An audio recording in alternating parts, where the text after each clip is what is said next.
Hello, and welcome to the Personal Stylist Podcast. We are back with episode 30, and in this, we are going to talk about what type of background do you need to be a personal stylist. But first and foremost, if you are tuning in again, I want to say welcome. This is the second episode of our new branding as the Personal Stylist Podcast, and I am very excited to bring you a different point of view on what it takes to run a styling business. We talk about business and practicality and mindset, and you will learn how to create a styling business that will take you from overworked to profitably booked, which is very exciting as a stylist.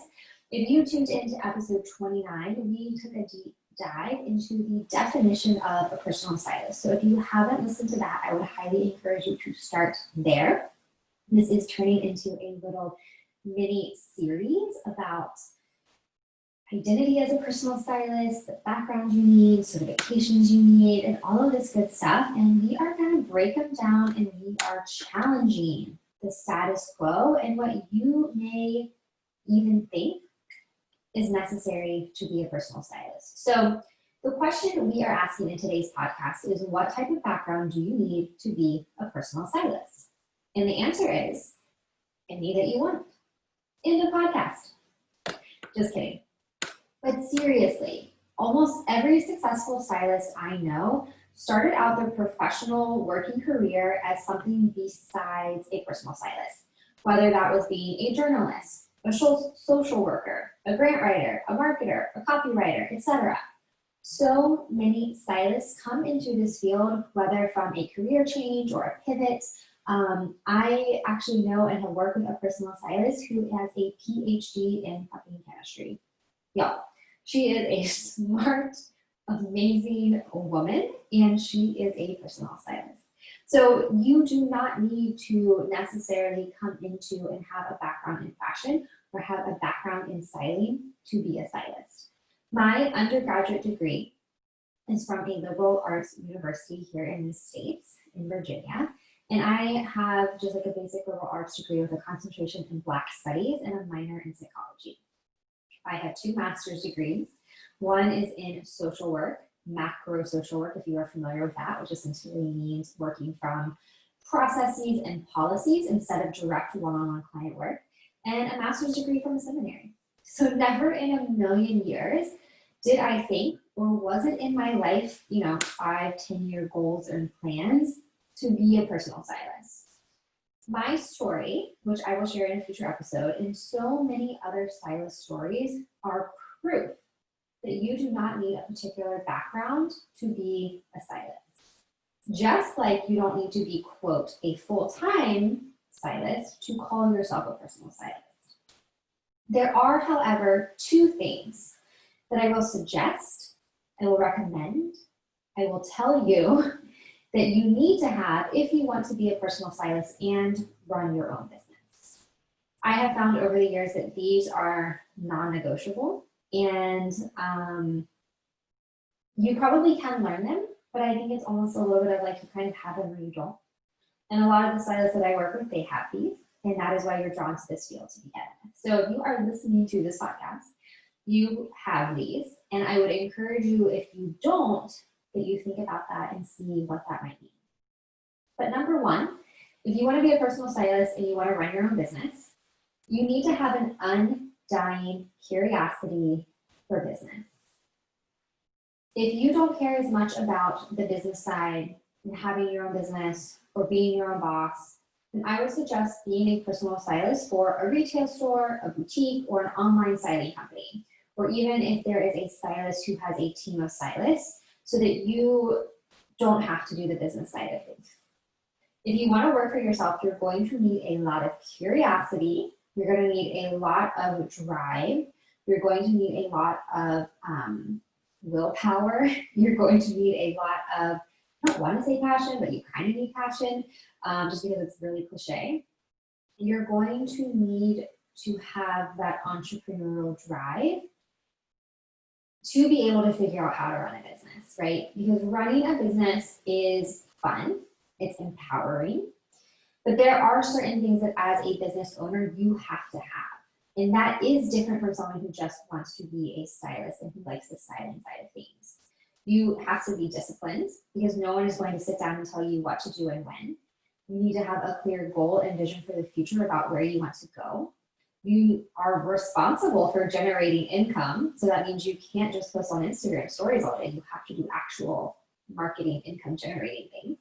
You may be responsible for other teammates, whether it is an actual stylist under you or whether it's a virtual assistant or whether you are working with freelancers to help you with copywriting or graphics or ads or coaches or whatever. An undying curiosity for business is going to take you far because you will have this sense of being able to figure it out. But if you don't have that curiosity, you're going to get overwhelmed. You're going to be frustrated. You're going to feel overworked because there's always something else to do when you run a business. And if you don't want to do those things, that is also 100% fine and awesome because that means you know where your strengths lie and you know where it is you want to go and what you want to be doing. And so I would suggest that, like I said, you find a stylist position under a company or under somewhere else where you can focus on the skills that you're awesome at. Which leads me to number 2. The thing that you need to have in order to be a personal stylist and to run a business is an innate talent for translating personalities into clothes. Personal styling is about way more than shopping all day. It is about way more than dressing yourself in cute outfits and being able to buy clothes for yourself. Just because you can do that for yourself successfully and people comment on it, that doesn't mean that you know how to do it for other people. That doesn't mean that you can't learn how to do that. But I do believe that really awesome stylists have an innate talent, that it is so easy for you to go into a closet and create a bunch of outfit combinations. That it's really easy for you to read through somebody's style questionnaire and envision a style for them. When I talk about translating personalities into clothes, that's really what we're doing, right?